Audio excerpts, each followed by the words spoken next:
PodCastle, episode 706 for November 16th, 2021. Tales from the Vaults, The Newsboy's Last Stand, by Crystal Claxton.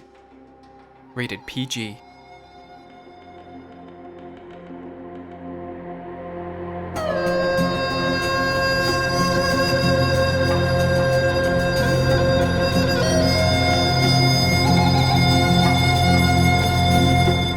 Hello, dear citizens, and welcome to PodCastle. I'm Sophie Barker, first reader of the castle and your host for today. I am a Spanish translator dedicated to make the work of female writers around the world accessible to readers and listeners from Spanish-speaking countries. You can check my work at lasescritorasdeurras.blogspot.com. The story I am bringing out of the vaults today is The Newsboy Last Stand by Crystal Claxton, read by Graham Dunlop. It was originally published by Unidentified Funny Objects 3 and featured on PodCastle 365 in May 2015. Today's story was written by Crystal Claxton. Crystal Claxton, she/her, is a cloud security engineer with unfortunate aspirations involving fiction, words, and publishing. Her work is available to read for free at Cast of Wonders, Factor4, Nature of Futures, and many other fine venues. Her latest work is Feint and Flourish in the Colored Lens, issue autumn 2020, and her story Flight of the Silverbird is forthcoming in Galaxy's Edge. Keep up with her at crystalclaxton.com. The original reader of the story was Graham Dunlop. Graham has been involved with escape artists for many years, producing audio, hosting shows, narrating stories, and keeping the websites going. He was born in Australia, although people have identified him as English, American, and South African, amongst other nationalities. He loves the spoken word. Graham lives in Melbourne, Australia, with his wife Amanda and beautiful boy dog Jake. And now, grab your jelly toast or piece of cake of your choice and enjoy the story. The Newsboy's Last Stand by Crystal Claxton. There once was a man who, like any man at the start of a story, was malcontent, unhappy, sad even, really kind of a sap, and you wouldn't think he'd get a story of his own, but you see, there was also a girl. Now, as you've all heard before, girls make everything better. But that isn't exactly accurate, because girls are not magical. They're really very much like men in that they can be good or bad, but are mostly mediocre. And just as such, this girl was not the only girl. There were many others. But in this story, she made a difference. The girl, Jane was her name, and the man's name was Romulus, and no, those names don't match very well, worked at the flower shop on the corner between the bakery and the cakery, across the street from the newsstand. No, a bakery and a cakery are quite different. Please be silent so I can tell the story. In those days, very few people could read, and so the newsstand wasn't a place where newspapers were stacked, but rather was a stand upon which the newsboy would shout about all of the wonderful or horrid things that had befallen the kingdom. Okay, it was actually an autonomous collective. Doesn't kingdom sound nicer? And of course, Romulus was the newsboy. Well, newsman, rather, as he was quite too old to continue being called a boy, but there were no new boys to take the job. The only schoolhouse in the kingdom had closed some years earlier prior due to the ongoing war with the neighbouring kingdom, a self-perpetuating autocracy. In fact, Romulus's newsstand was the last of its kind. And so, as you might have guessed, the news that Romulus read on the rickety, rusting news scaffold on the corner across the street from the flower shop was not very good.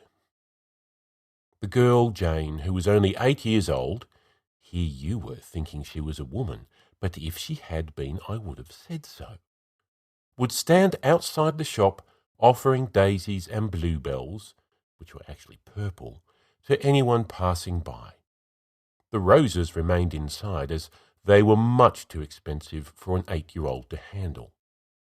All day, rain or shine, Jane listened to Romulus shout bad news.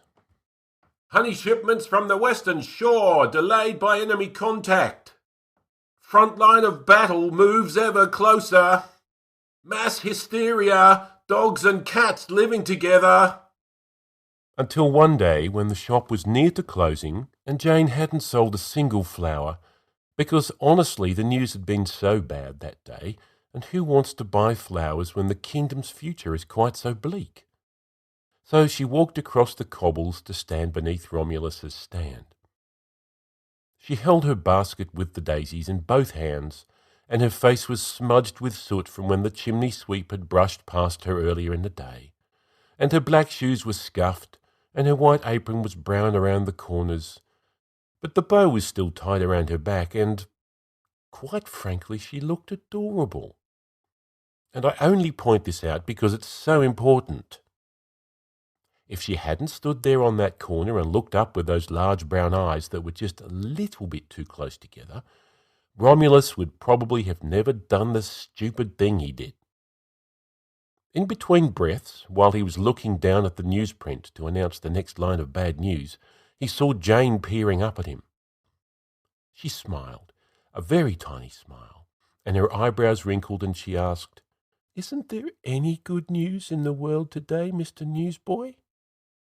Perhaps it was all his friends had gone to war and he'd had to stay behind since he was the only one that could read.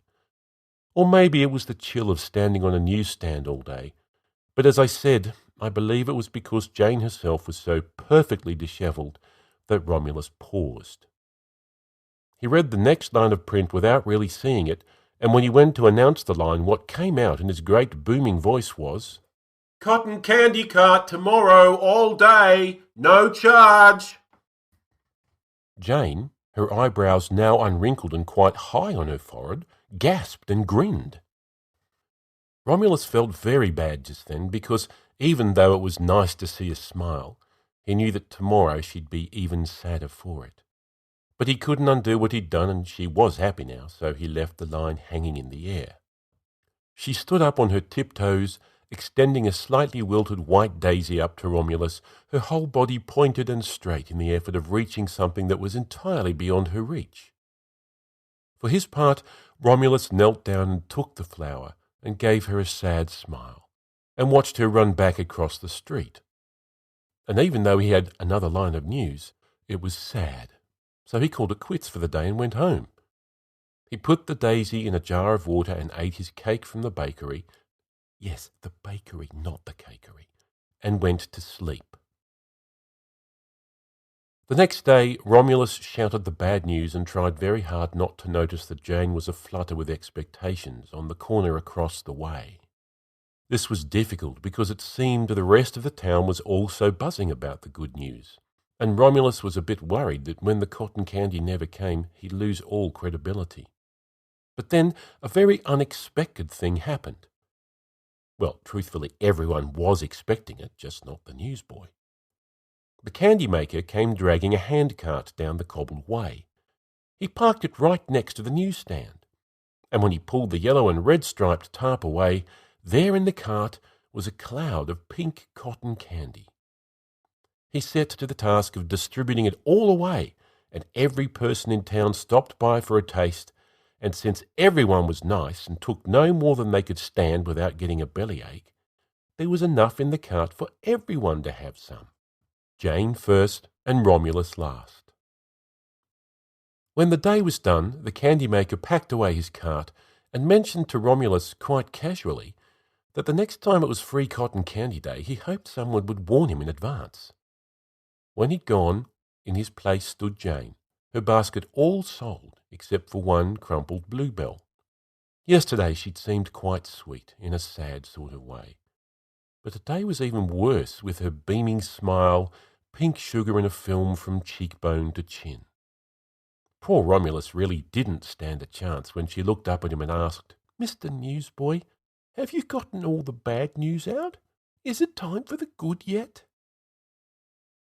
Now, Romulus knew he'd learned his lesson. He'd lucked out with the gullible candy maker, and he most certainly wasn't going to risk a second false line. He read the newsprint and in his great voice called out, Tomorrow's battle's cancelled for International Jellied Toast Day. Which wasn't what the newsprint read at all. In fact, the newsprint very sullenly pointed out that the primary forces would arrive shortly, and he'd be up to his newsstand in bayonets in 2 days' time. Romulus grimaced, pressed his stupid lying lips tight together, ventured a glance down at Jane. Jane, of course, was about to burst. "Oh, I didn't know tomorrow was a holiday. We haven't had a proper holiday since before Christmas was cancelled last year. That's... Incredible, Romulus supplied. Yes! Perhaps no one else had noticed. Romulus dared a quick look-see and found to his chagrin that absolutely everyone had heard. Even, it seemed, the old deaf hound that spent his afternoons begging for scraps from the taxidermist 3 doors down. When Romulus, shoulders hunched, turned his face down to hide behind his newsprint, he noticed that Jane was extending the last purple bluebell his way. He probably shouldn't have accepted it, since it was earned on falsehoods, but he was eager to be home and out of everyone's immediate gaze, so he took it and hurried off to bolt his door and leave the bluebell in the jar with the daisy. The next day the newsprint warned Romulus that the sound of cannons from the west would likely be audible in town as early as brunch, even downtown where his newsstand creaked in the cold wind. He ought to have led with that line, really, to clear the air and prepare everyone. But it was so awful, and little Jane, who seemed to have washed her brown apron for the holiday, was positively vibrating with excitement.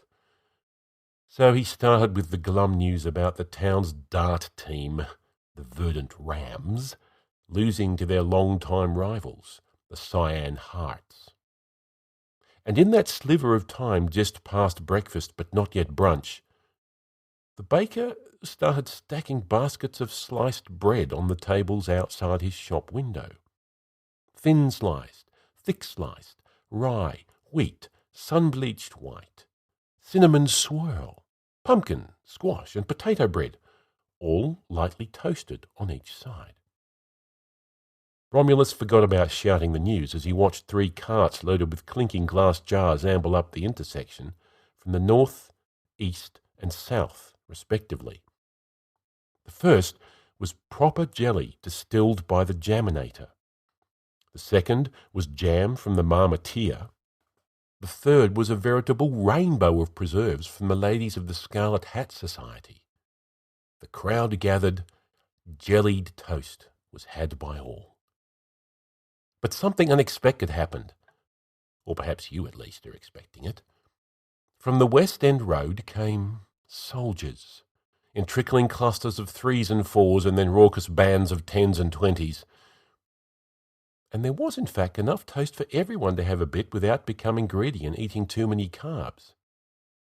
By now, for the first time in 3,291 days, Romulus had forgotten all about the news and was enjoying a spiced pumpkin tea with his toast.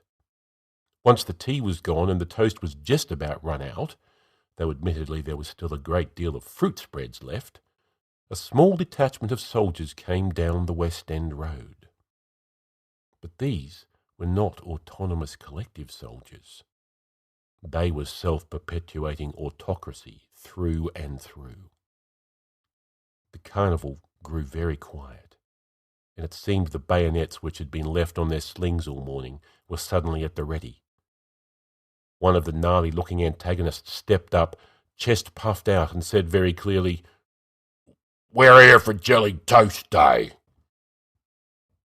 Whispers broke out amongst the villagers, and there was a bit of a trend. I'll give you a hint, they weren't keen on sharing. Until it was Jane who piped up, tiny voice above the crowd, "Well, it is International Jellied Toast Day." The rumble of dissent rippled back on itself, and everyone was eventually certain that it was shameful to break their much-loved, long-standing, recently invented tradition. The baker, looking a bit pale, pointed out that there wasn't any toast left. So naturally the caker, who'd been waiting the whole time for the baker to run out of bread and was a little bit irritated that it had taken so long into the day, rolled out a wheelbarrow of freshly baked, sliced and toasted cakes. Banana, pound, snickerdoodle, strawberry swirl, triple chocolate, the entire cookbook, no doubt. And these things went as you'd expect into the afternoon. Cherry preserves and triple chocolate being a favoured pairing, and the autocracy types seeming less and less gnarly. By the time everyone was full and the mess had been cleared away and the soldiers had begun trickling back to their various encampments outside of town, the sun was nearly gone. Just as Romulus was realising he hadn't read a line of news since the bit about the dart tournament, Jane appeared next to him. She had grape jelly smeared with the skill of a genuine 8-year-old between her eyebrows. She didn't speak this time. Her eyes aglitter, she waited to hear what the good news would be. Romulus nodded, climbed the scaffold. He tried very hard to think of what he might say. He'd completely given up on the newsprint. By now he realised he wouldn't be able to stick to the script. He wanted only this time to be not surprised by his own news. Perhaps another holiday? When he cleared his throat to announce that tomorrow would be Pudding Pie Day, every eye in town was on him. "Tomorrow town hosts treaty talks. End of war in sight." The townspeople and the lingering soldiers clapped or cheered, though just a few nodded, knowingly or uncertainly. I'll let you decide. And although Romulus would really have liked to have had pudding pie, he had to admit that it was probably better news this way. Once he'd gotten back to the sidewalk from his scaffold, Jane was waiting for him with a yellow rose that was far too expensive for an 8-year-old to handle and certainly too posh to be a gift for a newsboy. At first, Romulus didn't take it. Not until he saw the florist, the baker, the caker, the taxidermist and the marmotier all watching, giving him looks of approval. The next day, Romulus had little reason to doubt that the treaty talks would start. It seemed ridiculous, but sometimes life is worthy of ridicule. Still, he was uncertain how it might play out, and he seriously considered staying home. He'd accumulated quite a bit of sick leave, being the only newsboy and working every day for years. But he knew that Jane would probably still show up, and while she wasn't likely to earn the ire of any visiting generals, he'd best be on hand just in case. Right at dawn he gathered up a number of things he suspected he wouldn't need. The newsprint delivered to his front stoop, his boxed lunch, and, for good measure, the jar with the 3 flowers. The streets were already packed with villagers, and when they spotted Romulus, the crowd parted to let him pass. But before he could make it to his newsstand, he came upon 2 lines of soldiers, and right in the middle of the street there stood 3 people. 2 generals that looked very unhappy to see each other. And Jane. "And it always happens just as he says," she was saying. "Oh, here he is now." The autonomous collective general asked, as they both turned to look at him, "You're the newsboy? This is what passes for a newsboy in this God's forsaken land," said the autocrat general, the foreigner, although he wasn't really asking. Romulus shrugged. "It's only news if it comes true." The autocrat eyed him suspiciously. Romulus cleared his throat, sweating under his collar despite the brisk morning air. "So, do you like bread?" The collective general asked. "What madness is this?" Romulus gestured with the hand holding the flour jar. "I just thought, we have a nice cakery if you want a slice of butter bread." The autocrat looked from the child to his rival, to the newsboy, to the flowers, his eyes fixed on the flowers. Romulus tilted his head to one side. "Do you like them? They're for you." And he thrust the jar at the general. It was very still in that moment. Then the autocrat general took the flowers in both hands and said very soberly, "As our tradition demands, I accept your gift of daisy, bluebell, and rose, and agree to discuss the terms of your treaty. The collective general said, "Really?" Romulus said, "Really?" Jane tried to hide her giggle behind her apron, but did a poor job of it. The autocrat eyed each of them. "Of course, I respect that you have researched our customs. Now, tell me more about this butter bread." It took more than a day, 6 months, 2 weeks, and 4 days longer than a day, to come up with a treaty that ended the war entirely. And it wasn't one that made everyone happy.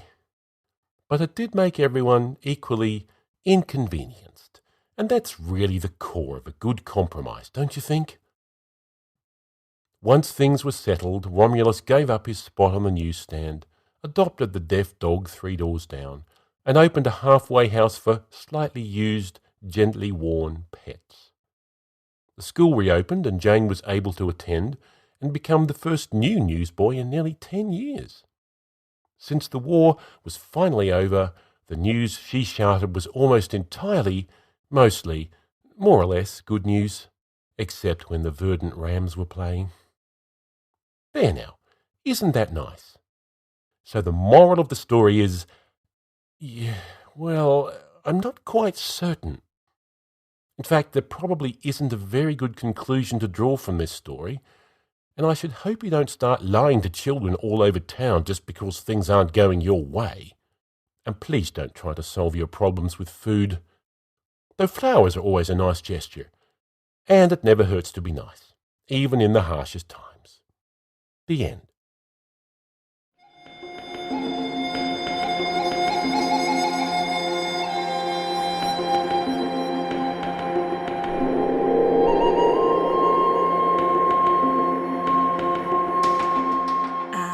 Welcome back!